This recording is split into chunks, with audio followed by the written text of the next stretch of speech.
welcome in our Cowboys insider, Mickey Spagnola from DallasCowboys.com. Mickey, thanks for taking the time today. We all saw what a great year Ezekiel Elliott had as the fourth overall pick. His rookie year was sensational on the ground. Do you expect to see his numbers increase in the passing game in year two?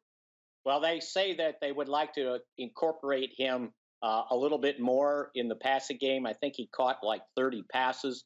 You know, if you go back in history and see what Emmitt Smith did when he was rushing for 1,500 yards, when he was rushing for 1,700 yards, he was catching 50 to 60 passes a year. So I could see his numbers go up some.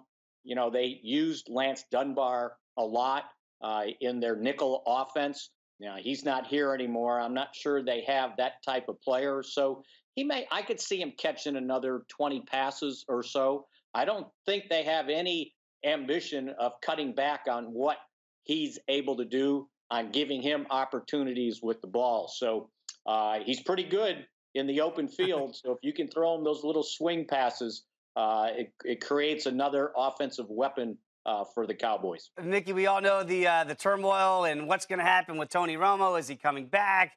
Whose team is this? Well, Tony Romo is gone. He's going to be a broadcaster this year. Year two for Dak Prescott. Now that security blanket is gone, is there any fear of a step back for Dak in year number two? You know, it's kind of funny. I think there's two cliches out there that always happen with NFL players, especially quarterbacks. One is a sophomore slump. The other is players make their biggest jump in the NFL between their rookie year and their second year. So I'm not sure which one you want to subscribe to. But in my book, think about this. Last year at this time, he was basically going in the training camp as the third quarterback, almost tied as the third quarterback with Jamil Showers. So in the offseason, he didn't get very many snaps. If you think about it, and he reminded us the first day of OTAs, he goes, you know, a year ago on this day, I got 2 snaps because Kellen Moore was the backup. Tony was getting all the work he could get in just because he had missed the previous season. So he's so far ahead now of where he was last year at this time. Not only does he have 16 games under his belt in the NFL, but he got the majority of the snaps in the OTAs, in the mini camps. And so I think he's even more prepared this year than he was last year when he actually took over the team. Mickey, the offense looks like it's set. The defense, a lot of question marks there. Jaylon Smith, who will be a rookie this year out of Notre Dame, drafted last year after that gruesome injury in the bowl game. How is he looking in truly year number one for him after sitting out all of his rookie year? Well, and you know, it's been a long time between football games for him. And it's hard to tell when you don't have the pads on in the offseason. You know, he's doing the drills. He looks like he's moving well.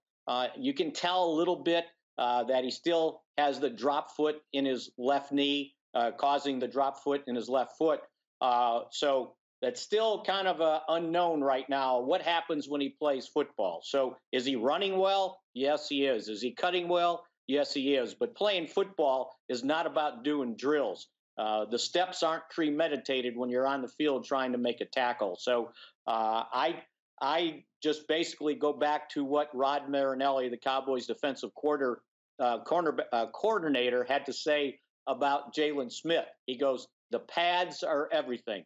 So to me, we'll find out when they get to training camp and he puts the pads on. It's one thing to play underwear football. It's another thing to put the pads on and have to make a tackle or have to shed a block from a 320-pound tackle. And we don't know that yet. So that'll be, I think, the determining factor of what he can or can't do. But I think the thing everybody needs to remember is this team went 13-3 last year with Anthony Hitchens as the middle linebacker. They had the number 1 rushing defense last year in the National Football League with Anthony Hitchens as the middle linebacker. So to me, if they get anything out of Jaylon Smith, it's a huge plus. But they can go the way they played last year right now at the linebacker position with Sean Lee, Anthony Hitchens, and Damian Wilson, and I think they would just be fine. All right, not just Jaylon Smith, but some other guys, some rookies this year for the Cowboys like Chidobe Awuzie and Taco Charlton and Jordan Lewis. The Cowboys are going to rely on those guys as well. Mickey, how big of an impact can those 3 rookies have? Well, that's going to be a question answered again in training camp because I think there's going to be a lot of competition. If you look at where the Cowboys secondary is from a cornerback situation, you got Orlando Scandrick, so you're probably assuming he's going to start. And then after that, Anthony Brown came on as a rookie last year, started 9 games and basically played as a starter and played awfully well as a 6th-round pick. They signed Nolan Carroll as a free agent, veteran free agent. So as they worked in the offseason, those were their top 3 guys when they went nickel on their first team defense. Now, can these other guys create a spot for them? That's what we'll find out in training camp because I think, as I said, there's going to be a lot of competition. Jordan Lewis looked awfully good. Can he compete for a slot spot? Can Awuzie compete for a slot spot or maybe a spot on the dime defense when they go 3 down linemen and they have 6 DBs? So there's a lot of unknown on that defense right now. But I think what happened with the guys you mentioned, and let's include Xavier Woods, the 6th-round pick, the safety, is these guys are going to help the depth on that secondary. It's going to raise the bottom of that group up. And I think that I'm looking forward to watching the competition in training camp because, like I said, Orlando Scandrick's got a spot. Byron Jones has got a spot at one of the safety spots, and I think everything else could be up for grabs. All right, a lot of questions defensively. Mickey Spagnola, great insight. DallasCowboys.com. We appreciate the time and the information. Enjoy doing it with you.